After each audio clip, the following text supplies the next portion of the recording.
একটি ভ্যানে নিথর দেহের স্তূপ, কয়েকটি লাশ ঢেকে দেওয়া হয়েছে জীর্ণ চাদরে, মাথায় হেলমেট ও ভেস্ট পরা পুলিশ সদস্য।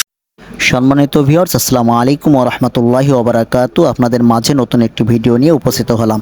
দর্শক, আপনারা ভালোভাবে জানেন 5 আগস্ট এই দেশ থেকে পদত্যাগ করে পালিয়ে গিয়েছিল আমাদের সাবেক প্রধানমন্ত্রী শেখ হাসিনা।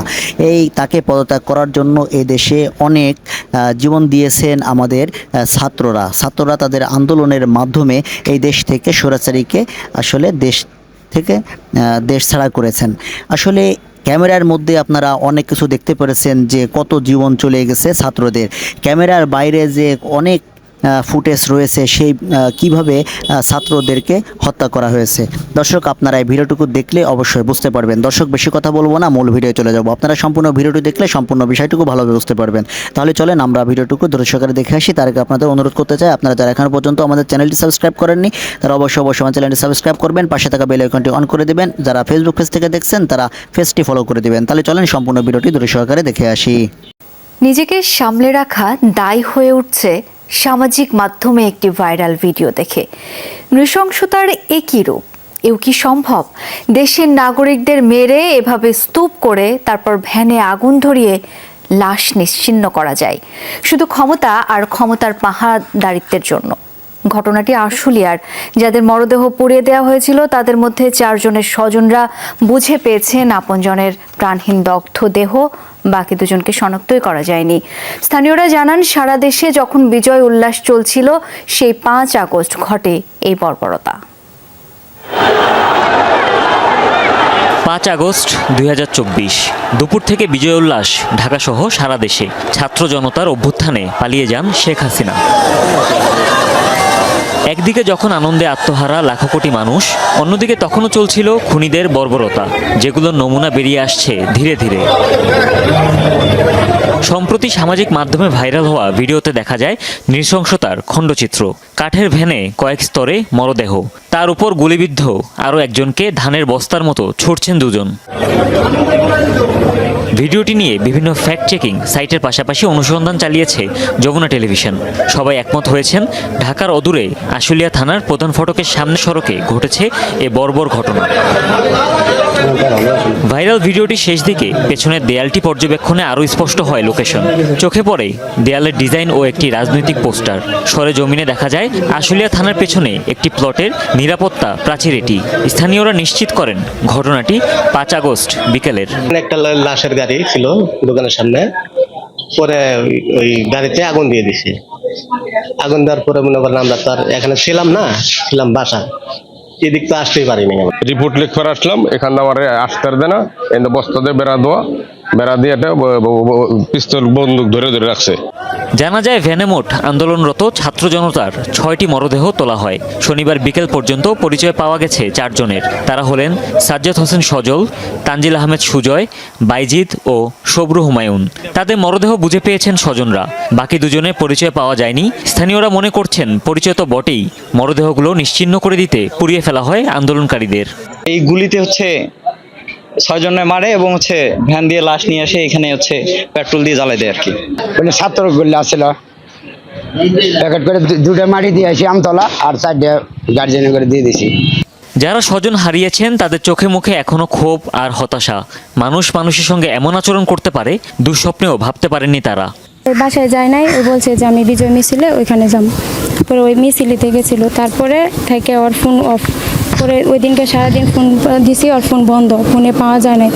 তারপরের দিন লাশ পাওয়া গেছে ওখানে, ওই থানা থেকেই আমার কাছে ফোন ছিল। এই ভিডিও যারা দেখেছেন তারা কেউ বিশ্বাস করতে পারছেন না নিজের চোখকে। এই বিষয়ে থানা বা পুলিশের কোনো বক্তব্য পাওয়া যায়নি।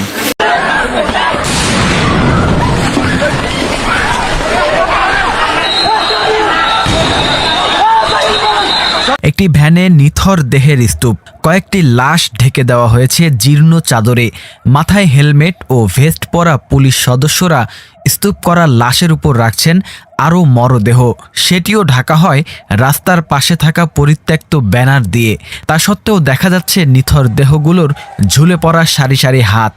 বীভৎস লোমহর্ষক এমন একটি ভিডিও ক্লিপ সামাজিক যোগাযোগ মাধ্যমে এখন আলোচনায়। ভাইরাল হওয়া এই ভিডিও ও ছবি যারা দেখেছে তারা সবাই শিউরে উঠেছে ভয় ও আতঙ্কে। কোথায় এভাবে একের পর এক মানুষকে হত্যা করা হয়েছে, এই প্রশ্নে যখন সোচ্চার সাধারণ মানুষ, তখন ফ্যাক্ট চেক প্রতিষ্ঠান রিউমার স্ক্যানার বলেছে গণহত্যার পরে ভ্যানে নিথর দেহের স্তূপের ঘটনাটি আশুলিয়া থানা এলাকার। স্থানীয়রা জানান, গত ৫ আগস্ট ছাত্র জনতার অভ্যুত্থানে ক্ষমতাচ্যুত প্রধানমন্ত্রী শেখ হাসিনা দেশ ছেড়ে পালিয়ে যাওয়ার পর বিকেলে এই ঘটনা ঘটে। পরে এসব মরদেহ একটি ভ্যানে তুলে আগুন দিয়ে পুড়িয়ে দেওয়া হয় বলে জানা গেছে। গোপনে ধারণ করা এই ভিডিও ফুটেজ পর্যালোচনা করে স্থানীয় গণমাধ্যম কর্মীরা বলছেন, গণহত্যাকাণ্ডের পারিপার্শ্বিক প্রমাণ মুছে ফেলতে রহস্যজনকভাবে রাতারাতি থানার পাশের সামনের দেয়ালের রং মুছে তা পরিবর্তন করে দেওয়া হয়। এছাড়া ঘটনাস্থলের আশপাশে থাকেন এমন দুজন দাবি করেন, ভিডিওতে দেয়ালে থাকা পোস্টারে যাকে দেখা গেছে তিনি আশুলিয়া ধামসোনা ইউনিয়নের ৭ নম্বর ওয়ার্ডের মেম্বার পদপ্রার্থী আবুল হোসেন ভূঁইয়া। তবে গণহত্যার বীভৎস সেই চিত্র মুছে ফেলার প্রচেষ্টায় সেই পোস্টার এখন সরিয়ে ফেলা হয়েছে। নাম প্রকাশ না করার শর্তে স্থানীয় বাসিন্দারা বলেছেন, ৫ আগস্টের পরপরই সব দেয়ালে নতুন রং করা হয়েছে। সাব্বির আহমেদ নামে আশুলিয়ার একজন সাংবাদিক জানান, ভিডিও চিত্রটি আশুলিয়া থানার সামনে থেকে করা হয়েছে। পরে এই লাশগুলো পুড়িয়ে দেওয়া হয় বলেও স্থানীয় গণমাধ্যম কর্মীরা জানান। ভাইরাল হওয়া ভিডিওতে নির্বিচার গুলিতে গণহত্যার পর ভ্যানে তোলা কয়েকটি মরদেহের স্তূপের পাশে পুলিশকে হাঁটাহাঁটি করতেও দেখা গেছে। তাদের একজনকে ইতোমধ্যে শনাক্ত করা হয়েছে।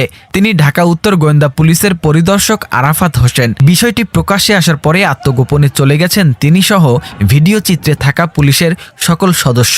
অধস্তন কর্মকর্তার ছবির বিষয়ে জিজ্ঞাসা করলে ঢাকা উত্তর পুলিশের ভারপ্রাপ্ত কর্মকর্তা মোহাম্মদ রিয়াজউদ্দিন আহমেদ বিপ্লব ছবিটি আরাফাতের বলে নিশ্চিত করেন। প্রায় ২ বছর আগে তিনি ঢাকা জেলার গোয়েন্দা বিভাগে যোগ দেন। রিয়াজউদ্দিন আহমেদ বিপ্লব বলেন, এই ছবি সোশ্যাল মিডিয়ায় ভাইরাল হওয়ার পর আরাফাত মানসিকভাবে ভেঙে পড়েছেন।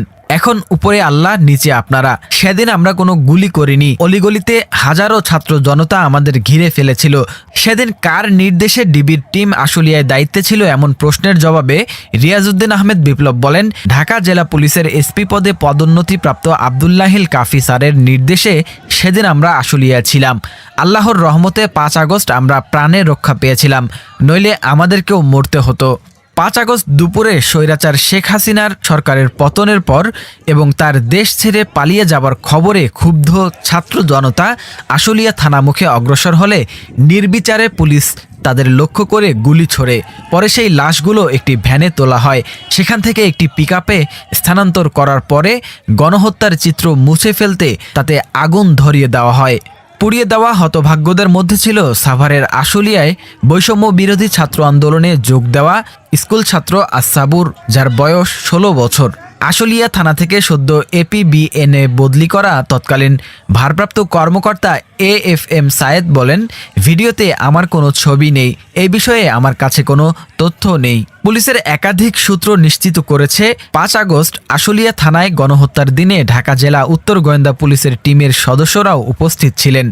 গণহত্যার বিষয়ে বিস্তারিত জানতে ভিডিও চিত্রে থাকা ঢাকা জেলা গোয়েন্দা পুলিশের পরিদর্শক আরাফাত হোসেনের সঙ্গে যোগাযোগের চেষ্টা করা হলেও তার সরকারি মোবাইল ফোনটি বন্ধ পাওয়া যায়। ব্যক্তিগত মুঠোফোন ও হোয়াটসঅ্যাপে যোগাযোগের চেষ্টা করা হলেও তাকে পাওয়া যায়নি।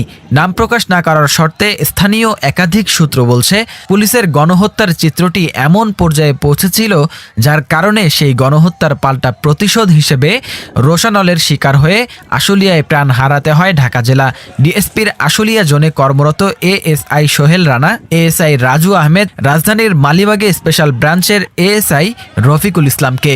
এর মধ্যে ASI রাজুর মরদেহ আগুন ধরিয়ে দগ্ধ হওয়ার পর থানা সংলগ্ন নবীনগর চন্দ্রা মহাসড়কের ফুটওভার ব্রিজে ASI রফিকুল ইসলামকে ঝুলিয়ে রাখা হয়।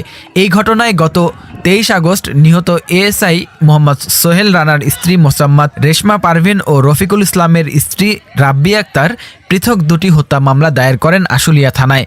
এদিকে পুড়িয়ে দেওয়া হতভাগ্যদের মধ্যে ছিলেন সাভারের আশুলিয়ায় বৈষম্য বিরোধী ছাত্র আন্দোলনে যোগ দেওয়া স্কুল ছাত্র আসাবুর, যার বয়স মাত্র 16 বছর। তিনি আশুলিয়ায় জামগড়া শিমুলতলা এলাকার বাসিন্দা এনাফ নায়েদের ছেলে। আসাবুর স্থানীয় শাহিন স্কুলের 10ম শ্রেণীর শিক্ষার্থী ছিলেন। গণহত্যার নিষ্ঠুর ও নৃশংস এই ঘটনা ধামাচাপা দিতে আশুলিয়া থানায় মামলা করেছিলেন আশুলিয়ার চিত্রশাইল এলাকার শাহিদ হাসান ওরফে মিঠু। নিহত স্কুল ছাত্র আসাবুরের সাথে আত্মীয়তার কোনো সম্পর্ক না থাকা সত্ত্বেও শাহিদ হাসান ওরফে মিঠু সাবেক সংসদ সদস্য সাইফুল ইসলাম ও তালুকদার তৌহিদ জং মুরাদ সহ আওয়ামী লীগের 119 নেতাকর্মীকে আসামি করে সবার আগে আশুলিয়া থানায় একটি হত্যা মামলা দায়ের করেছিলেন। পুলিশের একটি মহল গণহত্যার ঘটনা ধামাচাপা দিতে শাহিদ হাসান ওরফে মিঠুকে বাদী করিয়ে মামলাটি দায়ের করে এমন অভিযোগ এনে আসাবুরের মা রাহেন জান্নাত ফেরদৌসী নিজে বাদী হয়ে সন্তান হত্যাকাণ্ডের ঘটনায় মামলা দায়ের করেন। সাংবাদিক সাব্বির আহমেদ জানান, এটা স্পষ্ট পুলিশই গণহত্যার ঘটনা ধামাচাপা দিতে শাহিদ হাসান ওরফে মিঠুকে ভাড়া করে এনে মামলাটি দায়ের করিয়েছিল। সাভার ও আশুলিয়ায় গত 18 জুলাই থেকে 5 আগস্ট পর্যন্ত বৈষম্য বিরোধী ছাত্র জনতার আন্দোলনে পুলিশের গুলিতে মারা গেছেন 75 জন। গুলিবিদ্ধ হয়ে হাসপাতালে চিকিৎসা নিয়েছেন 450-রও অধিক, যাদের মধ্যে অনেকেই চিরতরে এত সময় ধরে আপনারা সম্পূর্ণ ভিডিওটি ধৈর্য সহকারে দেখেছেন যে 5 আগস্টের আগে আমাদের ছাত্রদের সঙ্গে এইভাবে নির্মমভাবে তাদেরকে নির্যাতন করা হয়েছে। দর্শক, আপনারা সম্পূর্ণ ভিডিওটুকু দেখে সম্পূর্ণ বিষয়টুকু ভালোভাবে বুঝতে পেরেছেন। তাহলে আজকের মতন ভিডিও এখানে শেষ করছি। সকালে ভালো থাকবেন, সুস্থ থাকবেন। আল্লাহ হাফেজ।